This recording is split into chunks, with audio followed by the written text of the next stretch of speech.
अमेरिकी speaker Nancy Pelosi का दौरा और इसके साथ साथ कमेंट्री होगी आज के शो में अफ़गानिस्तान में अलकायदा के नंबर 2 और एक्चुअली अलकायदा के आज के नंबर 1 एमन अल-ज़वाहिरी पर अमेरिकन हमला और उनकी हलाकत और पाकिस्तान के कॉन्टेक्स्ट में पीटीआई का फेस करना बहुत ही इम्पॉर्टेंट केस को फॉरेन फंडिंग केस के हवाले से इन तीनों पे थोड़ी सी बातचीत करूंगा आज के बिला तकल्लुफ़ शो में। आपने देखा और सुना होगा कि किस तरह चीन ने अमेरिका को थ्रेट किया कि अगर नैन्सी पेलोसी ने ताइवान का दौरा किया तो बहुत ही ख़तरनाक कॉन्सिक्वेंस होंगे।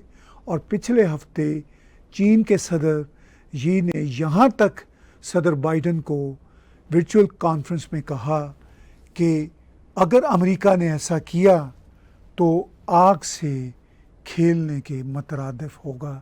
यानी अगर नैन्सी पेलोसी ताइवान गई तो अमेरिका यूँ समझे कि अमेरिका ने आग से खेला।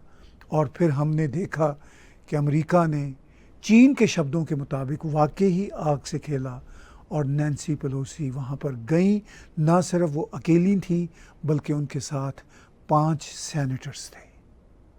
अमेरिका का अगरचे यही कहना था कि हम इंडिपेंडेंस ऑफ ताइवान पर बिलीव नहीं करते, मगर नैन्सी पेलोसी ने जिस तरह दौरा किया ताइवान का उसमें वाज़े मैसेज था कि वो ताइवान को एक इंडिपेंडेंट कंट्री के तौर पर देखते हैं।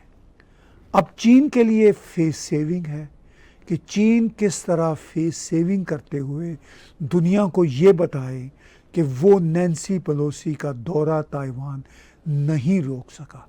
क्योंकि चीन ने यहाँ तक धमकी दी थी कि अगर नैन्सी पेलोसी ताइवान गई तो हो सकता है कि हम उनके जहाज़ को शूट डाउन कर दें। लेकिन अब उनका दौरा ओवर हो चुका है। वो ताइवान की प्रेसिडेंट से मिली, ताइवान की स्पीकर से मिली और ताइवान में ह्यूमन राइट्स एक्टिविस्टों से मिली और खैर खैरियत से गई, खैर खैरियत से वापस आ गई।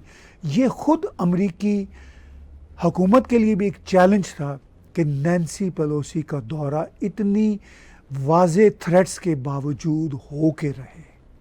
क्योंकि अगर नैन्सी पेलोसी का ये दौरा ना हो पाता तो ख़ुद अमेरिका की पॉलिटिक्स के अंदर जो बाइडेन एडमिनिस्ट्रेशन के हवाले से एक बहुत ही कमज़ोर तासर उभरता और अमेरिका में जो मिड टर्म इलेक्शन होने जा रहे हैं उस पर भी बुरा असर पड़ता। लेकिन अमेरिका की तरफ से नैन्सी पेलोसी के दौरे को यकीनी बनाना ये जो बाइडेन की वीक एडमिनिस्ट्रेशन के लिए एक स्ट्रॉन्ग स्टेप है। और जिस तरह नैन्सी पेलोसी गई, अगरचे मैंने अभी पीछे कहा कि फेस सेविंग के लिए अमेरिका ने यही कहा कि जी हम ताइवान की इंडिपेंडेंस को नहीं मानते, मगर जिस तरह नैन्सी पेलोसी गई वो एक इंडिपेंडेंट कंट्री में गई जिसका नाम ताइवान है, जिसकी अपनी करेंसी है, जिसका अपना टैक्सेशन का निज़ाम है, जिसकी अपनी फ़ौज है, जिसका अपना फ्लैग है। और इस कंट्री को अमेरिका भी अभी इंडिपेंडेंट कंट्री के तौर पर तस्लीम नहीं करता, मगर उनकी पार्लियामेंट होने के बावजूद जिसकी डेमोक्रेसी की नैन्सी पेलोसी ने तारीफ़ की। Delegation came here to send an unequivocal message. America stands with Taiwan. The world faces a choice between democracy and autocracy. America's determination to preserve democracy here in Taiwan and around the world remains ironclad. लेकिन एक बहुत बड़ा challenge Taiwan के लिए है कि वो किस तरह अपनी रिकग्निशन दुनिया की तमाम बड़ी हुकूमतों से करवाएं। और चीन के लिए चैलेंज ये है कि किस तरह चीन ताइवान पे कब्ज़ा कर सके। चीन का यही कहना है कि ताइवान अभी भी चीन का हिस्सा है, लेकिन ताइवान में चीन का किसी किस्म का कोई कानून नहीं चलता और ना ही चीनी हुकूमत की वहाँ पे अमलदारी है। अब दुनिया आने वाले दिनों में ये देख रही है कि क्या चीन ताइवान पे उसी तरह कब्ज़ा करने की कोशिश करेगा जिस तरह रूस ने यूक्रेन पर कब्ज़ा करने की कोशिश की। रूस और यूक्रेन के मामलात और हालात बहुत मुख्तलिफ हैं। चीन और ताइवान के हालात बहुत मुख्तलिफ हैं। यूक्रेन पहले भी एक इंडिपेंडेंट कंट्री होता था, फिर सोवियत यूनियन का हिस्सा बना और फिर सोवियत यूनियन से अलग होने के बाद इंडिपेंडेंट कंट्री था। रूस ने उस पर मुख्तलिफ अदवार में कई हमले किए और उसका एक हिस्सा क्रीमिया अलग भी किया और अब रूस की यूक्रेन से जंग भी चल रही है। लेकिन ताइवान चीन का एक सूबा हुआ करता था और फिर उसने अपने तौर पर अलहदगी का ऐलान किया। चीन ने उस पर 60s में कब्ज़ा करने की कोशिश की, तब अमेरिका ने ही अपने बहरी बेड़े की मदद से उस पर कब्ज़ा नहीं होने दिया। यूँ ताइवान एक इंडिपेंडेंट कंट्री के तौर पर रह रहा है और आने वाले दिनों में हम देखेंगे कि क्या चीन उस पर कब्ज़ा करने की कामयाबी हासिल कर सकेगा, क्योंकि अमेरिका के बहरी बेड़े वहाँ पर मौजूद हैं। क्वाड का एक पूरे का पूरा जो नेटवर्क है वहाँ पे मौजूद है और अमेरिका ने साउथ कोरिया और जापान को भी सिक्योरिटी फराहम करना है। इसके साथ साथ वो ताइवान को भी सिक्योरिटी फराहम करना चाहेगा। ये आने वाले दिनों में देखेंगे कि क्या अमेरिका चीन पर कितना दबाव डालता है और या फिर चीन अमेरिका के दबाव को कितना नाकाम बनाता है और ताइवान पे किस तरह कब्ज़ा करता है। इस सिलसिले में हम आपको एक छोटी सी झलक दिखाते हैं कि नैन्सी पेलोसी ने ताइवान में क्या कहा। और The world faces a choice between democracy and autocracy. America's determination to preserve democracy here in Taiwan and around the world remains ironclad. आग से खेलने की बात हो रही थी तो हम एक और अहम खबर जो आप सब सुन चुके हैं मगर उस पर तजिए की सूरत में मैं थोड़ी सी कमेंट्री करता हूँ, वो है अफ़गानिस्तान में ऐमन अल-ज़वाहिरी की हलाकत है। ऐमन अल-ज़वाहिरी अल-कायदा के नंबर 2 थे जब उसामा बिन लादेन ज़िंदा थे। उसामा बिन लादेन की हलाकत के बाद ऐमन अल-ज़वाहिरी नंबर 1 हो गए।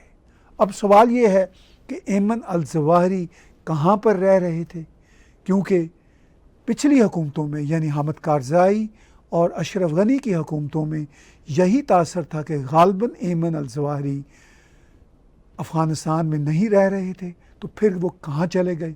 ऐसे हालात तो नहीं थे कि वो किसी अफ्रीका के मुल्क जा सकते या किसी मिडल ईस्ट के कंट्री जा सकते या फिर दुनिया के किसी और हिस्से में जा सकते। इम्कान इसी बात का था कि या तो वो पाकिस्तान में थे या फिर वो कहीं अफ़गानिस्तान में थे और बहुत ही कम इम्कान था कि कहीं वो ईरान में भी छुपे हो सकते थे। लेकिन ज़्यादा इम्कान ऐमन अल-ज़वाहिरी का या पाकिस्तान या अफ़गानिस्तान के किसी हिस्से में रहने पर था। लेकिन जैसे ही पिछले बरस अफ़गानिस्तान पर तालिबान ने कब्ज़ा किया तो उसके बाद ऐमन अल-ज़वाहिरी काबुल के एक पॉश इलाके में एक कंजेस्टेड एक गुंजान आबाद इलाके में चले गए और उनकी निगरानी शुरू हो गई, जो ज़ाहिर है अमेरिकन ने ही उनकी निगरानी शुरू की। ख़ुद तो अमेरिकन वहाँ पे मौजूद नहीं थे, या तो ये काम वो सैटेलाइट से कर रहे थे या मुकामी अफ़गानी जासूसों की मदद से कर रहे थे। और अगर हम मुकामी अफ़गानी जासूसों की बात करें तो यकीनी तौर पर वो तालिबान के ही किसी गिरोह की मदद से उन पर जासूसी का काम कर रहे थे। फिर यहाँ तक र्यूमर सोशल मीडिया पर आई कि अफ़गानिस्तान में तालिबान रजीम के किसी रुकन ने ऐमन अल-ज़वाहिरी के बारे में पूरी इंफॉर्मेशन दोहा की किसी कॉन्फ्रेंस में अमरीकियों को दी और उसके बाद अमरीकियों ने फर्दर ड्यू डिलीजेंस करके ऐमन अल-ज़वाहिरी को मिसाइल हमले में जो ड्रोन से किया गया हलाक कर दिया। और उसके बाद ये खबर भी आई कि तालिबान रजीम के एक बड़े लीडर सराजुद्दीन हक्कानी ने इस बात पर बरहमी का इजहार किया कि अमेरिका ने ऐसा क्यों किया, मगर इससे ज़्यादा उनकी बरहमी इस बात पर थी कि ये सब कुछ जो जासूसी का अमल है वो किसी तालिबान के सर्कल की तरफ से किया गया था। यहाँ तक खबरें आ रही हैं कि ड्रोन जो वहाँ पर अफ़गानिस्तान में ऑपरेशन में लाया गया वो शायद पाकिस्तान के किसी इलाके से उड़ा, और रूमर्स यहाँ तक हैं कि पाकिस्तान के chief the army staff general Qamar Javed Bajwa की अमेरिका की deputy state secretary Wendy Sherman से जो बातचीत पिछले दिनों हुई, जिसमें उन्होंने IMF से मदद मांगने के सिलसिला में उनकी मदद मांगी, तो कुछ लोगों का, कुछ मुबस्सिरीन का ये ख्याल है कि उसके बाद ऐसे हालात अमेरिका के लिए इमीडिएटली साजगार हुए कि वो ड्रोन को पाकिस्तान से उड़ा सके। बहरहाल ये र्यूमर्स हैं या कॉन्स्पिरेसी थ्योरीज़ हैं या क्या हैं, मगर ये बात तय है कि एमन अल ज़वाहिरी अब इस दुनिया में नहीं रहे।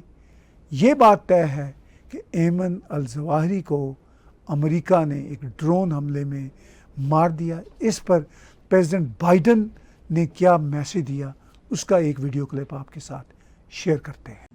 My fellow Americans, on Saturday, at my direction, the United States successfully concluded an airstrike in Kabul, Afghanistan, that killed the emir of Al-Qaeda, Ayman al-Zawahiri.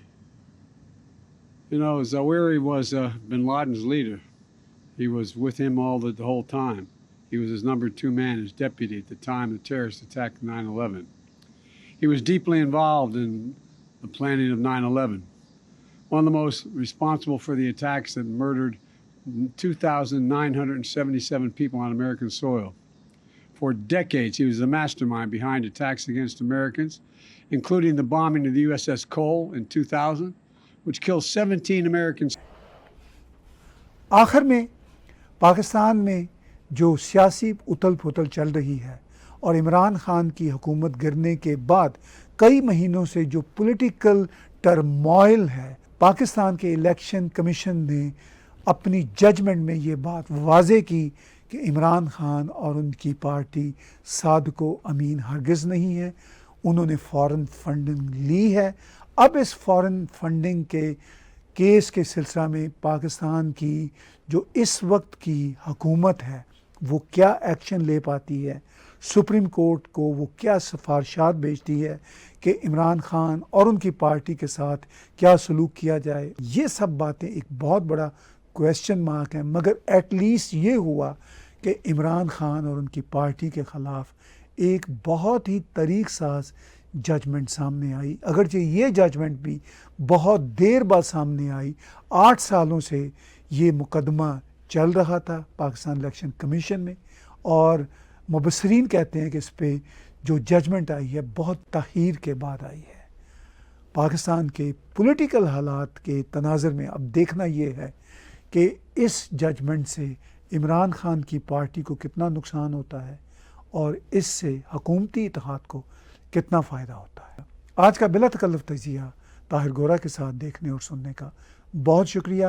आप हमारा YouTube का चैनल सब्सक्राइब कीजिए और इसके साथ साथ आप हमें डोनेट भी कर सकते हैं इसी YouTube के चैनल पे डोनेट के आइकॉन को क्लिक करने की सूरत में।